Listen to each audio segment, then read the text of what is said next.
हर हर महादेव। आप सभी को बुध प्रदोष व्रत की हार्दिक शुभकामनाएं। त्रयोदशी के दिन जो वार पड़ता हो उसी का त्रयोदशी प्रदोष व्रत करना चाहिए तथा उसी दिन की कथा पढ़नी व सुननी चाहिए। इस बार क्योंकि त्रयोदशी बुधवार की है इसलिए इस बार बुध प्रदोष व्रत है। आइए बुध प्रदोष व्रत की कथा का श्रवण करें। इस व्रत में दिन में केवल एक बार भोजन करना चाहिए। इसमें हरी वस्तुओं का प्रयोग किया जाना चाहिए। यह व्रत शंकर भगवान का प्रिय व्रत है। शंकर जी की पूजा धूप बेल पत्र आदि से की जाती है। प्राचीन काल की कथा है।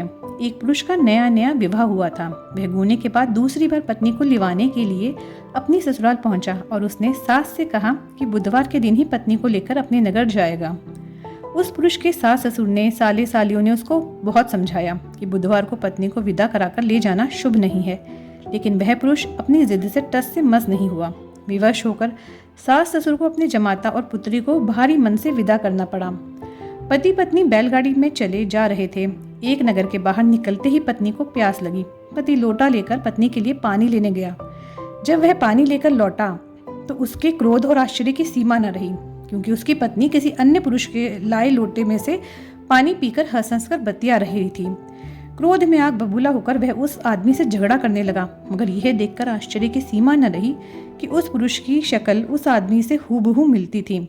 हम शक्ल आदमियों को झगड़ते हुए जब काफी देर हो गई तो वहां आने जाने वालों की भीड़ एकत्र हो गई। सिपाही भी आ गया। सिपाही ने स्त्री से पूछा कि इन दोनों में से कौन सा आदमी तेरा पति है, तो वह बेचारी असमंजस में पड़ गई, क्योंकि दोनों की शक्ल एक दूसरे से बिल्कुल मिलती थी। बीच राह में अपनी पत्नी को इस तरह देखकर उस पुरुष की आंख भर आई।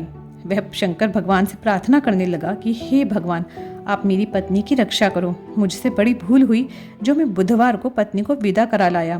भविष्य में ऐसा अपराध कदापि नहीं करूंगा। उसकी वह प्रार्थना जैसे ही पूरी हुई कि दूसरा पुरुष अंतर ध्यान हो गया और वह पुरुष सकुशल अपनी पत्नी के साथ अपने घर पहुंच गया। उस दिन के बाद पति पत्नी नियम पूर्वक बुधवार प्रदोष व्रत रखने लगे। बोलिए शंकर भगवान की जय, माता पार्वती की जय।